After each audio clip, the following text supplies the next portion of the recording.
নমস্কার বন্ধুরা, কেমন আছেন সবাই? রিম্পা সংসার সবাইকে স্বাগত। স্বাগত বলার কোনো উপায় নেই, দেখতে পাচ্ছ এই যে এখন হাল এইটাই। এই সকাল থেকে ঝমিয়ে বৃষ্টি, ঠিক আছে, এতটাই বৃষ্টি পড়ছে। ওর বাবা দোকান যায়নি, ওর বাবা এখন গেছে ম্যাগি কিনতে।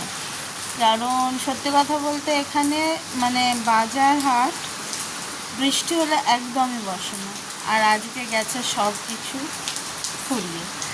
তো সেই কারণে আলু কম, ঠিক আছে। তারপর পেঁয়াজ তো বাড়িতে নেই, মানে আগে থেকে বলে রেখেছি 4-5 দিন বৃষ্টির কারণে না, যদিও বসে সেইভাবে পাচ্ছে না। তো সেই কারণে দাঁড়াও, তো দেখা যাক, ওর বাবা ফোন করছে।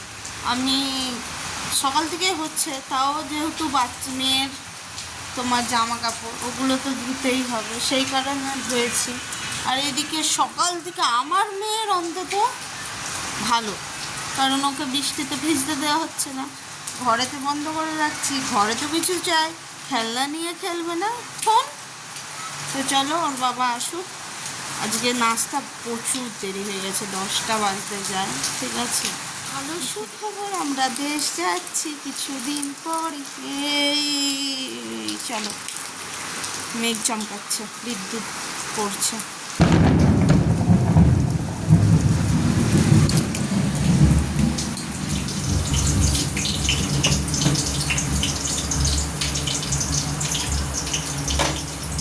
মেয়ের একটু মশলা সুজি বানিয়ে দিচ্ছি, যেহেতু এখনো দুধ দাদাওয়ালা আসেনি, ঠিক আছে। ও কি করবে, এত বৃষ্টিতে কীভাবেই আসবে, তো সেই কারণে। আর আমাদের এই যে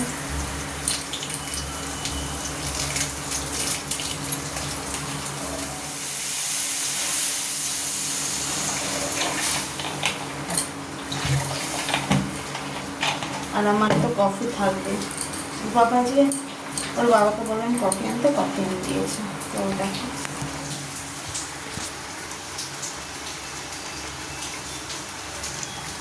আর সুজি হচ্ছে।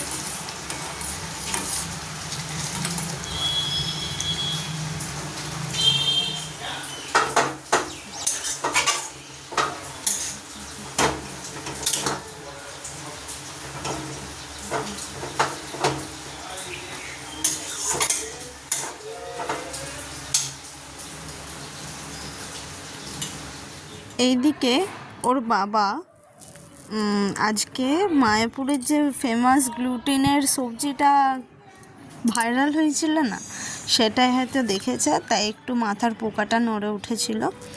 তো সেটাই, চেষ্টা নয়, পুরোপুরি হয়েছিল, খেতে খুবই সুন্দর হয়েছিল। কিন্তু দুঃখিত আমি যে আমি কোনো রেসিপি তুলতে পারিনি, ঠিক আছে। তখন আমি একজনের লাইভ দেখছিলাম, সেটা শুনবে কিছুক্ষণ পর। আর আমার কর্তার রান্নার ঝোঁকটা বিশাল, ঠিক আছে। আর এইদিকে ওর সবসময় নয় তারক মেহতা কা উল্টা চশমা, আর নয় তোমার ওই পলিটিক্স, সব সময় চলছে, তো চলছে। মাঝে মাঝে তো রাগ উঠেই যায়, কিছু করার নেই। দেখো রান্না হয়ে গেছে, তারপর আমি এসে ওরা খুলে দিচ্ছি। আসলে ওদের সাথে আমিও শুয়ে পড়েছিলাম আর দেখছিলাম শিপলাদি লাইভ, তো সেই কারণে আমি আর রেসিপি তুলতে পারিনি।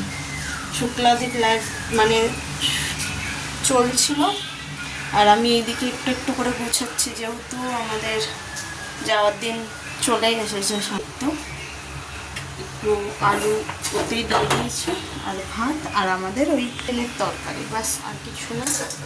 বর থাকলে আমি একটু করে দিতে, এইটাই যা। তো চলো আগে ভাতটা আরে ফ্যানটা ঘুরিয়ে নিই, তারপর তোমাদের সাথে কথা হচ্ছে। বিকেলে কি করি দেখছি। আর দুপুরবেলা এই যে বাবা আর মেয়ের কোনো কাজ নেই, আমাকেও ঘুমোতে দিচ্ছে না, আর নিজেরাও ঘুমোচ্ছে না। দুজনে মিলে এখন এই সব কাণ্ড হচ্ছে। মাঝে মাঝে করাটাও ভালো, কারণ ও তো সবসময় ওর বাবাকে পায় না, কারণ দুপুরের দিকেও ওর বাবা দোকানেই থাকে। তো সেই কারণে ওরা দুজন খেলা করছে। আর এইদিকে বিকেলের দিকে আমি একটু চা আর আমার বিস্কুট নিয়ে বসেছি রসুন ছাড়াতে। আজকে করব একটু আমি তোমার ঘুগনি। তো ঘুগনিতে একসাথেই আমি আলু পেঁয়াজটা দিয়ে দিচ্ছি, কারণ অল্প আলু সেদ্ধ তাড়াতাড়ি হয়ে যাবে, তো সেই কারণে। আর এতে বেশি বেশি মশলা যেমন ঘুগনিতে থাকে, ধনে জিরে আর আদা রসুন পেঁয়াজ এইসবই। তো ঝটপট করে আমি রান্নাটা করে নিই, কারণ ওর বাবা যেহেতু আজ বাড়িতে আছে, তো তাড়াতাড়ি ওর বাবা খেয়ে নেয়। আর এইদিকে কষাতে কষাতে টমেটোটা দিতেও ভুলে গেছিলাম। আজকে সব প্রায় জিনিসই আমি ভুলে যাচ্ছি, কি হচ্ছে আমি জানি না। সকাল থেকে রেসিপি নিতে ভুলে যাচ্ছি, তারপরে এই যে এখন টমেটো দিতে ভুলে যাচ্ছি। আমাকে মনে হয় ভূতে খেয়েছে, যাই হোক মজা করছিলাম এটা। তো হয়েই গেল প্রায়। এদিকে আমার ঘুগনির একটু সিটিটা বেশি পড়ে গেছিলো, তো সেই কারণে তোমার সেদ্ধটা বেশি হয়ে গিয়েছিলো। যাই হোক খেতে ভালোই লেগেছিলো। একটু লাস্টে ধনেপাতা দিয়ে দিয়েছিলাম। আর এই যে একটু ফুটে এলেই আমি এবার রুটিটা সেঁকতে শুরু করে দেবো। রুটি আমার প্রায় গোল হয়, কিন্তু আজকে কি হচ্ছে জানি না। যাই হোক চলো আমি রান্নাটা করে নিই, তারপরে তোমাদের সাথে কথা বলছি। তো চলো আজকের ভিডিওটা এখানেই এন্ড করলাম। যদি ভালো লেগে থাকে তাহলে লাইক কমেন্ট আর সাবস্ক্রাইব করে দেবো আমার চ্যানেলটা। পাশে থাকা বেল আইকনটা ক্লিক করতে ভুলবে না, যাতে আগামী নোটিফিকেশানের ভিডিওগুলো তোমাদের কাছে ঝটপট চলে যেতে পারে। আর নতুন বন্ধু জানি সবাই কাছে আছো, সাথে আছো, তো প্লিজ একটু করে কমেন্ট করো, যাতে আমিও তোমাদের পরিবারের সদস্য হতে পারি। তো আজকের মতো এখানেই এন্ড করলাম। দেখা হচ্ছে নতুন একটা ব্লগের সাথে। টাটা।